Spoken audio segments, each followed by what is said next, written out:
दोस्तों मेरे पास gap year भी है, 10th में परसेंटेज भी कम है और वर्क एक्स भी है। लेट्स सी पैनलिस्ट मुझसे क्या पूछता है। हम आज 4 दिल्ली जाने वाले हैं और इस पूरी वीडियो में मैं बताऊंगा कि इंटरव्यूअर ने मेरे से क्या क्या पूछा और आपके जो भी सवाल है ना 4 के बारे में मैं सारे क्लियर करने वाला हूँ इसी वीडियो में। तो इस वीडियो को एंड तक जरूर देखना। दोस्तों तो हो गया है इसका 4 का इंटरव्यू, आप देख सकते हो। आज मैं आपको बताऊंगा कि क्या क्या मेरे से क्वेश्चंस पूछे।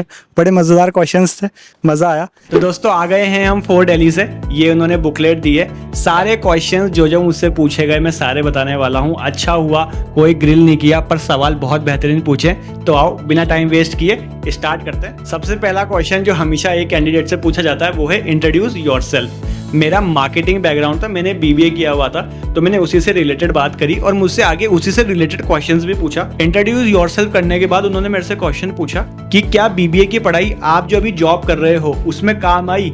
वो मुझसे चाहते थे कि एक सब्जेक्ट में ऐसा बताऊं जिससे जो मैंने लर्निंग वहाँ सीखी है वो सेम मैंने अपने जॉब पे अप्लाई की। तो मैंने कहा हाँ आई। तो उन्होंने कहा बताओ कौन सी। तो मैंने कह दिया मार्केटिंग मैनेजमेंट, क्योंकि मेरा सब्जेक्ट वही स्ट्रॉन्ग था। तो उन्होंने मेरे से बिल्कुल स्पेसिफिकली पूछा कि उसमें कौन सी थ्योरी काम आई। तो मैंने कहा कि सर मैंने वहाँ पे सबसे बेस्ट प्रेजेंटेशन बनाना सीखी और मैंने आगे जो है 2 स्टार्टअप में काम किया है। और स्टार्टअप में पहला काम ही यही होता है कि आप अपने प्रोडक्ट को कैसे मार्केट में प्रेजेंट करोगे। तो मुझे वो बीबीए की पढ़ाई जो मुझे मार्केटिंग में वहाँ सिखाया वो मुझे यहाँ पे काम आ गई। उन्होंने फिर मुझसे इसी से रिलेटेड क्वेश्चंस पूछे, पर उससे पहले मेरी 3 जॉब मैंने स्विच किए। स्टार्टिंग की जो दोनों जॉब है उसमें मैंने अपनी सैलरी अपग्रेड नहीं करवाया था, मतलब सेम सैलरी पे मैं पहली जॉब पे था और सेम सैलरी पे मैं दूसरी जॉब पे था। तो उन्होंने वो क्वेश्चन पुट अप कर लिया मुझसे कि why you switch job on same salary.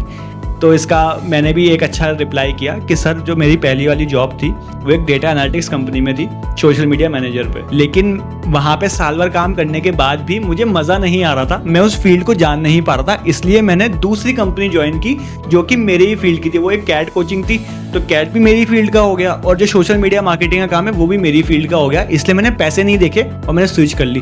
तो उनको अच्छा लगा मेरा रिप्लाई। तो दोस्तों फिर उन्होंने मुझे उसी में से एक क्वेश्चन पूछा कि मान लो कि हम एक स्टार्टअप खोलने वाले हैं 100 करोड़ का, तो हमें सबसे ज्यादा कॉस्टिंग किस किस फील्ड में आएगी। उन्होंने मुझे इस चीज का 1 मिनट का टाइम दिया। तो मैंने उनको 3 पॉइंट्स बताया। उसके अंदर अवेयरनेस फैलाने में सबसे ज्यादा हमें कॉस्ट आएगी, उसके बाद हमें प्रोडक्शन कॉस्ट पे सबसे ज्यादा कॉस्ट आएगी और फिर उसके बाद सैलरीज पे आएगी। और उसी बीच दोस्तों उन्होंने मेरे से एक बड़ा ही ट्रिक क्वेश्चन किया, कोई भी कस्टमर प्रोडक्ट क्यों खरीदता है। और उन्होंने मुझे 2 ऑप्शन दिए कि प्राइस की वजह से या क्वालिटी की वजह से। अब यार दोनों ही ऑप्शन सही थे, कोई भी कस्टमर क्यों खरीदता है, क्वालिटी भी देखता है प्राइस भी देखता है। पर उन्होंने कहा नहीं मुझे सिर्फ एक बताओ। मैं फंस गया, लेकिन इसमें मैंने स्मार्टली आंसर किया कि सर मैं एक कैट कोचिंग में था, तो अगर हम कैट कोचिंग को देखें तो सबसे पहले इंसान क्वालिटी को देखता है। तो उन्होंने कहा चलो ठीक है। फिर वहीं पे 3 पैनलिस्ट बैठे थे एक्चुअली। तो फिर दूसरे पैनलिस्ट ने मुझसे पूछा कि हर्ष तुमने अपने ही इंट्रोडक्शन में एक चीज मेंशन की that you are a peoples person, तो how do you know about this कि मैं पीपल्स पर्सन हूँ। तो मैंने एक्चुअली अपने यूट्यूब चैनल के बारे में बताया और मुझे क्या क्या उससे रिजल्ट्स आए। तो उन्होंने मुझसे उसी में से क्वेश्चंस पूछे जो आपने सॉर्ट किया, तो उनको मैंने वो पूरा बता दिया। फिर उन्होंने मुझसे उसमें से ज़्यादा क्वेश्चंस नहीं पूछे, वो एक्चुअली मोस्टली मार्केटिंग फील्ड में ज़्यादा इंटरेस्टेड थे मुझसे पूछने में। दोस्तों मैंने वहाँ पे 3-4 चीज़ें बहुत गहरी ऑब्जर्व करी, उनको जानना आपको बहुत ज़रूरी है। फिर लास्ट में अपन Q&A सेक्शन लेंगे। तो पहली ये है कि वहाँ पे वेल ग्रूम्ड होके जाना ही जाना। आपको अगर लग रहा है कि नहीं मैं तो नॉर्मल चल जाऊँगा, नहीं, वहाँ पे एक बच्चा वेल ग्रूम्ड होकर आया है, ब्लेजर पहन के आया है, तो आपको वहाँ पे खुद ही इनसिक्योरिटी फील हो जाएगी। दूसरा स्माइल रखना है इंटरव्यू के टाइम। इंटरव्यू के अंदर वो ग्रिल नहीं करते, वो सिर्फ एक डिस्कशन करते हैं यार 1-on-1, ताकि वो आपको जान पाए कि आप हो कौन। दोस्तों एक और बहुत ज़रूरी बात, अपने ग्रेजुएशन में एटलीस्ट एक सब्जेक्ट को पकड़ लो जो आपको बिल्कुल उसके कंसेप्ट आने चाहिए। मुझे ग्रेजुएशन करे 3 साल हो गए, उसके बाद भी मुझसे मेरे एक सब्जेक्ट के बारे में पूछा गया, तो एक बार उस सब्जेक्ट के बारे में जान लो, ठीक है। दूसरा उस सब्जेक्ट की केस स्टडीज़ भी पढ़ो। फॉर एग्जाम्पल अगर मार्केटिंग सब्जेक्ट है तो जोमेटो बहुत फेमस है मार्केटिंग के लिए, तो आप मार्केटिंग की केस स्टडी पढ़ो।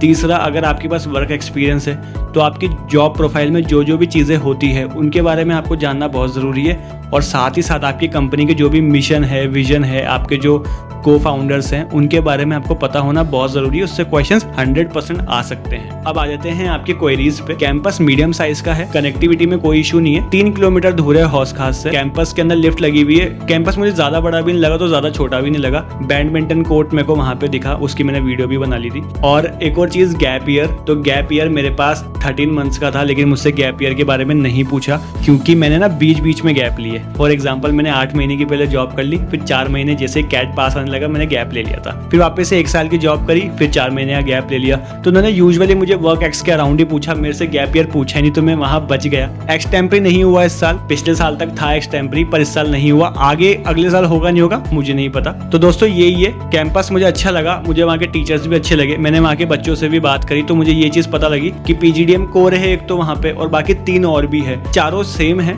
बस डिफरेंस ये है कि पीजीडीएम कोर के अंदर 9 सब्जेक्ट्स होते हैं, उनमें से आप कोई से भी 2 फील्ड चूज कर सकते हो। मेजर माइनर वाला नहीं होता यहाँ पे, दोनों मेजर होते हैं। लेकिन अगर मान लो आपके पास पीजीडीएम आईबी है तो आईबी तो आपका एक फिक्स हो गया और एक और आप मेजर सब्जेक्ट चूज कर सकते। वहां पे आपके पास ऑप्शन 1 मिलेगा क्योंकि ऑलरेडी एक तो फिक्स है, और पीजीडीएम कोर में आपको दोनों मिलेगा। बस इतना सा ही डिफरेंस है, बाकी प्लेसमेंट वगैरह पूरी अम्ब्रेला प्लेसमेंट है। गुड़गांव का कैंपस और दिल्ली का कैंपस ये बताते हैं कि सेम है, टीचर्स वगैरह सब सेम है और प्लेसमेंट्स भी सेम है। तो ओवरऑल मुझे अच्छा लगा। अगर आप अभी इंटरव्यू देने जा रहे हैं तो मुझे कमेंट्स में बताओ कि आपका इंटरव्यू कैसा गया।